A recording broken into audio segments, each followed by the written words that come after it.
이어서 KB 부동산 신탁의 김형신 부장님께서 이어서 발표해 주시겠습니다. 김형신 부장님 큰 박수로 맞이해 주시기 바랍니다.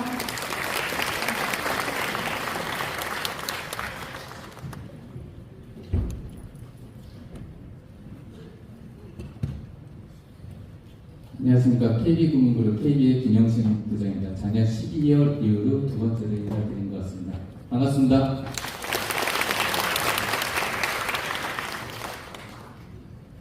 모든 신탁회사 14개 회사가 다 최선을 다하고 있고요. 중에 이제 최종적으로 우리 토지등 소유자 여러분들이 최종적인 파트너, 가이드, 웨딩 플래너를 선정하신다고 보시면 됩니다. 선남 선녀가 결혼을 준비하시는데 각자 다 준비하면 예산, 예식장서부터 좀 힘드시잖아요. 그래서 별도의 비용이 들어가더라도 플래너, 여행을 가게 되면 여행 가이드를 두고 가신다. 이렇게 생각하시면 될 것 같습니다. 저희는 내부 주거 심사 피해를 득하는 자료로 하기 때문에 다른 회사와의 그 경쟁 그래프나 그런 걸 좀 못하게 돼 있어서 KB금융만이 잘할 수 있는 KB부동산 신탁이 잘할 수 있는 부분만 위주로 말씀을 드리도록 하겠습니다. 자, 자료 잘 보이시나요? 지금 글씨가 작아서 잘 안 보이실 텐데 포인트는 신탁을 가시기 위해서는 기존의 회사들을 판단을 하실 때 사업 수행 능력, 그 다음에 이제 자금 투입 능력, 세 번째는 전문성, 소통 능력을 보셔야 되는데, 자, 예를 들어서 여의도 재건축 사업장들이 계속 좀 열기가 많이 뜨거웠습니다. 12개 재건축 사업장이 있고요. 그 다음에 2개 사업장은 조합으로 가고 있고 10개 사업장은 이제 신탁을 협업을 해서 진행을 하고 있습니다. 그 중에서 KB를 선택해 주신 여의도의 공작 아파트 재건축 단지와 여의도 한영 아파트 재건축 단지를 말씀을 드리면 최초로 구역 지정 변경을 통해서 1호, 2호로 고시를 득했습니다. 두 번째, 시공사 선정. 법적으로 총회를 통해서 시공사 선정을 하잖아요. 여의도 재건축 사업장에서 유일하게 시공을 통해가지고 시공사가 선정이 됐습니다. 그래서 여의도 공작은 대우건설, 여의도의 한영아파트는 현대건설이 선정이 됐습니다. 업계 최초로 말씀드리겠습니다. 자, 두 번째, 자금 투입 능력입니다. 글씨가 좀 안 보여서 제가 구두를 좀 많이 풀어서 말씀드리겠습니다. 금융비용에 대한 최소화 및 적시 자금 투입에 대한 중요성을 말씀을 드릴게요. 양지마을 단지도 단지 내 상가하고 같이 소유자님과 협업을 함께 같이 해서 재건축을 성공적으로 이끌어 가셔야 되잖아요. 여의도 한양 아파트는 시공사 선정 총회 이전에 서울시하고 협의하는 과정에서 단지 내 상가 롯데마트 부지가 있었어요. 그 롯데마트 부지의 상가 동의를 얻어야 되는데 롯데마트 측에서는 롯데에서는 돈 주고 사가세요. 결론적으로 매매를 하겠다고 추구를 해서 결론적으로 898억, 약 900억에 가까운 금액을 우리 전체 회의에 총회라는 걸 통해서 추인해 봤고요. KB금융 인준을 받아서 기계약금을 신탁해줄 때 KB 자금에서 300억이 기투입이 됐고요. 그 다음에 다음 달에 추가적으로 200억, 그래서 최종적으로 잔금까지 올해 연내 적시에 자금 투입을 할 수 있는 부분이 상당히 성공적인 수례로 진행됐던 부분을 말씀을 드리겠습니다. 그 다음에 소통 능력입니다. 소유자님 입장을 대변을 해서요, 지자체와 원활한 소통으로 신속한 사업 추진을 해야 됩니다. 이 부분은 누구나 다 똑같이 할 수는 있겠죠. 대신 시적에 대한 수례를 말씀해 드리면요, 신분당선 서울숲역이라고 성수동 장미아파트가 있습니다. 거기는 조합 방식에서 신탁 방식으로 진행을 전환을 해서요, 4년 만에 2주까지 다 완료가 끝났습니다. 앞으로 3년 후에 최종적으로 사업 시행자 지정 고시 이후에 7년이라는 세월을 통해서 입주까지 하네 라는 게 현실화될 수 있는 부분을 실제 증명이 나타낸 자료고요. 두 번째, 여의도 한양과 공작 아파트도 그 지방자치단체, 구청, 원활한 지속 협의 및 소통으로 해서 시공사 선정까지 총회로 최초로 진행해서 지금 건축심의 접수를 준비하고 있습니다. 제일 빠르게 가고 있다는 걸 말씀을 드리고요. 그 다음에 지하철 2호선은 홍대 입구역에 있습니다. 사업 시행자 지정 이후에 2020년 4월에 지정이 되고요. 코로나가 한참 많이 어려움이 수반이 되었을 때였어요. 주민들 모아가지고 회의하기도 힘든 시점이었습니다. 그럼에도 불구하고 열심히 각자 우리 토지등 소유자님 집행부와 전체 주민들과 지속적인 의사소통을 통해서 착공을 이루어냈습니다. 4년 만에 착공까지 했습니다. 그래서 열심히 지금 현재 착공을 하고 있다라고 말씀을 드리겠고요. 그 다음에 우리 소비자님들이 이제 1시간만 지났으면 조금 이제 좀 무료하실 수도 있을 거예요. 그래서 저희가 진짜 신탁회사에서 그 가이드를 어떻게 방향 제시할 수 있는 거의 중요성 포인트를 좀 말씀을 드리겠습니다. 다음 장 한번 넘겨주시겠어요? 모든 14개 신탁회사가 업무 역할에 대한 벌칙 규정이 있습니다. 이 부분을 사업 수행 과정에서 많이 간과하는 부분이 있어요. 이 부분을 보셔야 돼요. 이 부분은 모든 회사가 공통적으로 수행해야 될 역할이다라고 말씀드리겠습니다. 자, 다음 장. 자, 신탁을 포함해서 의협 대상자를 지정을 하신다고 하면요. 행정 분야, 그 전 단계를 눌러주시겠어요? 자, 행정 분야가 있고요. 용역 계약 분야, 회계 분야, 정보 공개 분야가 있습니다. 그래서 행정 분야는요, 토지 등 소유자의 전체 회의 등 절차의 적정성, 예상 집행, 용역 계약 부분이 또 제일 중요합니다. 업체 선정에 대한 과정에 대한 적적성, 그 다음에 용역비에 대한 지급 실태, 동일한 용역 중복 발주. 자, 이런 부분이 여기 앞으로 공사하시게 될 토지 등 소유자 공동위원장님이 임원분들이 이런 부분을 같이 체크를 해 주셔야 될 부분이고요. 회계 분야가 또 중요합니다. 자금 차입에 대한 전체의 의결, 금전 소비대차 계약 체결 확인, 이런 부분을 관계해서 누락이 됐을 경우에 상당히 미치는 영향이 사업 구견에 크다. 자, 조합은요, 사업이 중단이 되는 경우가 많잖아요. 내부 집행부에 대한 불투명성 때문에 성공 사례도 있지만 조합은 멈춰요. 신탁은 그래도 사업 주체가 신탁의 이름으로 사업 진행하기 때문에 내부에 대한 좀 미나는 소지가 있더라도 사업 속도는 지속적으로 유지가 된다. 이거는 공통적인 사항으로 말씀을 드리겠습니다. 그 다음에 또한 중요한 건 정보 공개 분야, 온라인 정보 공개 실태, 민원 제기 사항 검토, 이런 부분이 공개적으로 투명하게 진행이 돼요. 다음 장 한번 보여주세요.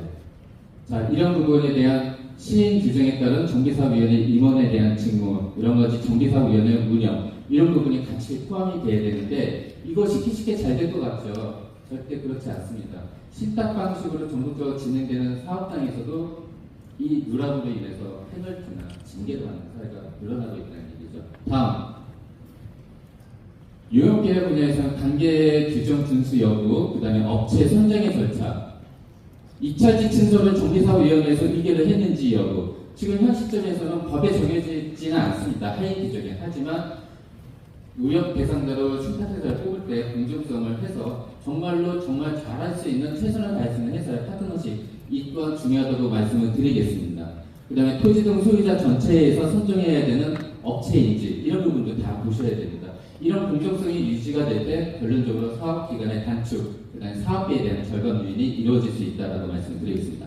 다음, 이런 부분 아까 말씀을 드렸던 부분이고요. 그 다음에 이제 제일 중요한 부분이 공사비에 대한 절감은 앞전에 신탁회사가 설명을 드렸습니다. 이주비에 대한 금융지원에 대한 인근 사례, 은행 대출 금리에 대해서 적정한지, 이런 부분이 다 공개적으로 비교를 해서 양지마을에 대한 이주비 대출을 나중에 현실적으로 이루어져야 된다고 하면 실질적으로 예를 들어서 15억에 LTV 70%라고 할 때 4조 6천억에서 4조 8천억이에요. 그거에 대해서 이주 기간은 1년 6개월에서 2년이잖아요. 실질적으로 거에 대한 7년의 기준 갈 때 금리에 대한 1.5% 차이가 약 4천억 이상의 차이가 난다.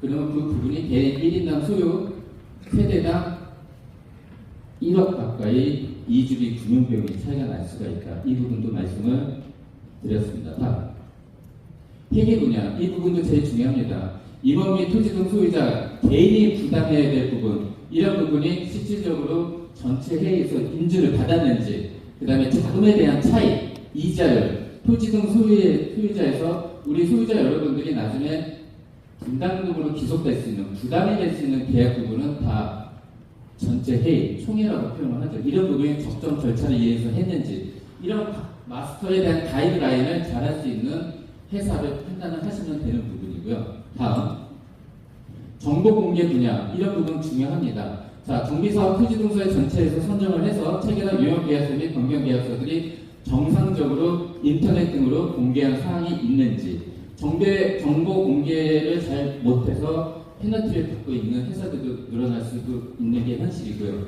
또한 무엇보다도 중요한 것은 정보 공개 서면 요청을 확인을 했을 경우에 정당하게 주민등록번호를 제외하고 법적 절차에 이행해서 투명적으로 이행할 수 있는 여부도 다 확인해 보셔야 될 사항입니다. 다음.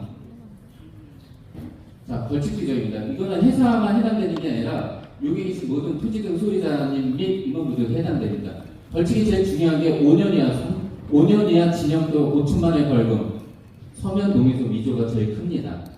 이거 제일 중요한 부분입니다. 그래서 정상적인 법적 절차에서 잘 이행할 수 있는 그 역할을 신탁에서 전체적으로 이 부분은 투명성, 공정성을 유지해야 되는 부분이고요. 조합일 경우는 금품 함흥, 그런 부분, 재산상의 이런 부분이 제일 큽니다. 3년 이하에 대한 3천만 원, 이런 부분도 우리 협력업체를 뽑는 과정에서 여러 가지 문제점, 이런 걸 안 되게 공정성 있게 해야 된다. 이런 부분을 말씀을 드리겠습니다. 자, 그 다음에 이제 조감도 부분은 잠깐 좀 띄워주시겠어요? 자, 앞으로 선도적으로 진행을 하게 될 때, 공모 신청이 이제 곧 6월 25일 전으로 나온다고 하면, 이런 내용으로 설계하고 도시계획에서 이렇게 공모 준비를 하는구나. 이 하나의 예시로 봐주시면 될 것 같습니다. 자, 조감도에 대한 남동측인데요. 그 이전에 앞단에서부터 좀 볼 수 있을까요?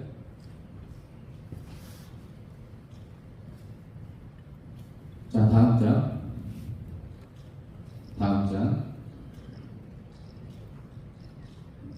자, 쭉 보여드리겠습니다. 단지에 대한 배치 현황. 실질적으로 용적률 300%일 때, 최대 법적으로 500%일 때, 단지 세대 규모가 약 5천여 세대에서 한 8천여 세대까지 진행이 될 수 있다는 부분 참고로 보시면 될 것 같습니다.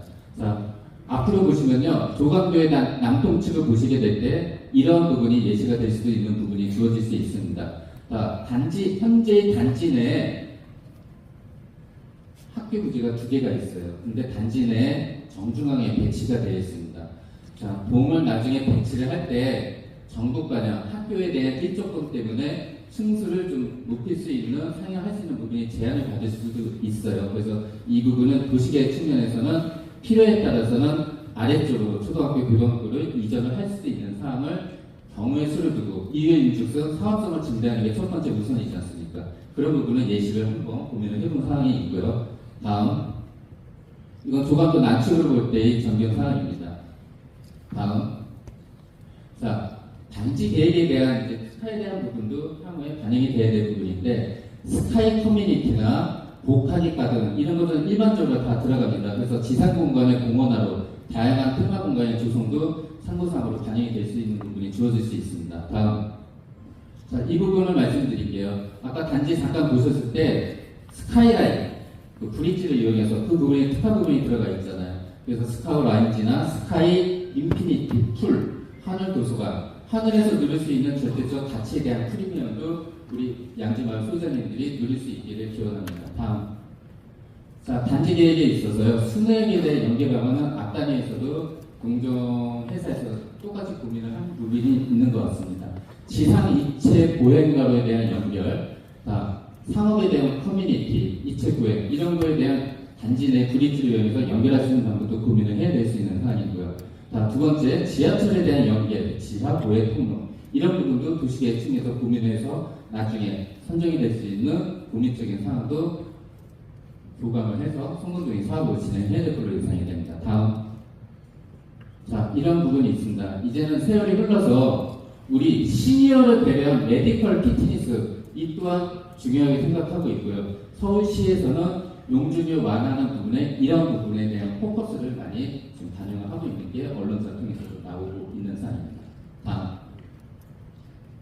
자, 지하 공간에 대한 공헌, 지상은 법적으로 장애인 주차, 소방도로에 대한 추진로를 제외하고는 필요에 따라서는 100% 지하 주차장 계획을 적용을 해서 안전한 보행 환경에 대한 조성을 할 수 있는 예시도 들어갈 수 있는 사항을 말씀드리겠습니다. 다음.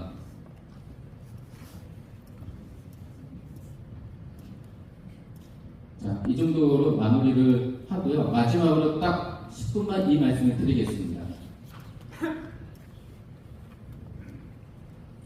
자, 지금까지 신탁 도입의 배경은요, 다른 거 없습니다. 정비사업, 재개발 재건축 사업 등의 여러 가지 문제 때문에 사업이 지연이 되다 보니까 20년, 30년, 40년 걸려서 16년에 신탁 방식이라는 게 도입이 돼서 공정성, 적정성, 그 다음에 적시 자금 투입, 금리 이율 이런 부분에 대한 부분이 포커스라고 보시면 됩니다.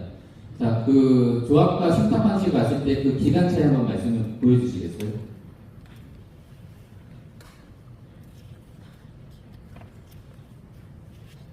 자, 보통 이제 일반 조합으로 봤을 때 구역 지정까지 보시고 난 다음에 입주할 때까지 보통 한 10년 정도 예상을 한다고 합니다. 업계에서. 자, 신탁으로 봤을 경우에는 구역 지정까지 고시가 나는 게 일단 큰 행사잖아요. 지금은 그걸 가기 위해서 선도지역 공모 신청을 하는 거고요.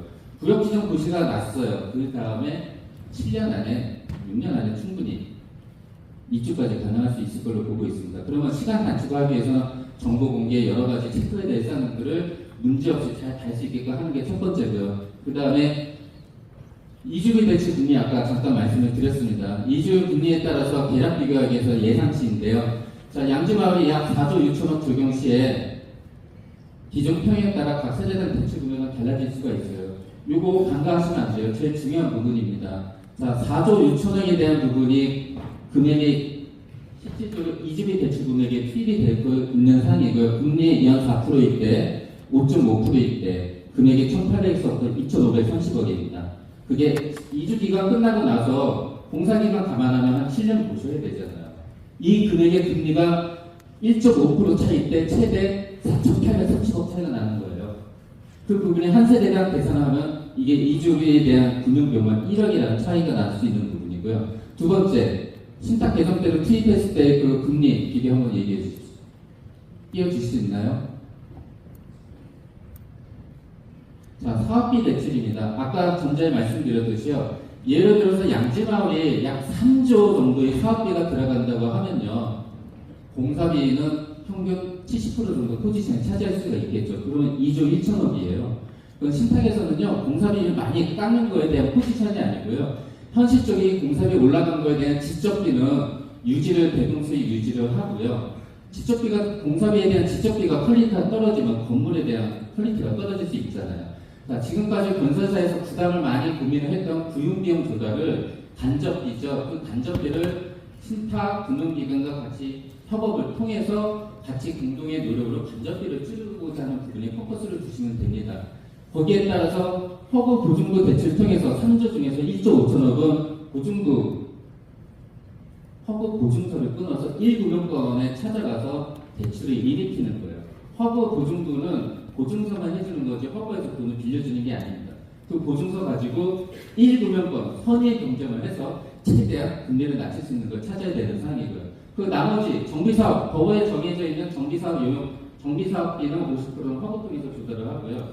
나머지 1조 5천억은 이제 신탁에서 자체적으로 자금 조달을 하는 거예요. 분양 경기가 좋아서 분양 매출이 좋으면 이 부분이 많이 절감이 되겠죠. 근데 만약에 분양이 안 됐을 경우에 착공에 공사비 계속 지불을 해야 돼요. 그러면 신탁사의 역할이 거기에서 본 역할에 대한 제일 중요한 부분입니다. 따라서 금리가 5%일 때, 9%일 때, 약 4% 차이가 난다고 했을 때 약 600억의 차이가 납니다. 그 600억을 1인당, 세대당 분산을 하게 되면은 1,360만 원 정도의 절감 요인이 있을 수 있다라고 말씀을 드리겠습니다. 자, 이 정도까지만 마무리해서 마칠까 합니다. 제일 마지막으로 양지마을 통합 재건축 선도지구 선정돼서 성공적인 재건축 사업이 되도록 도와드리겠습니다. 감사합니다.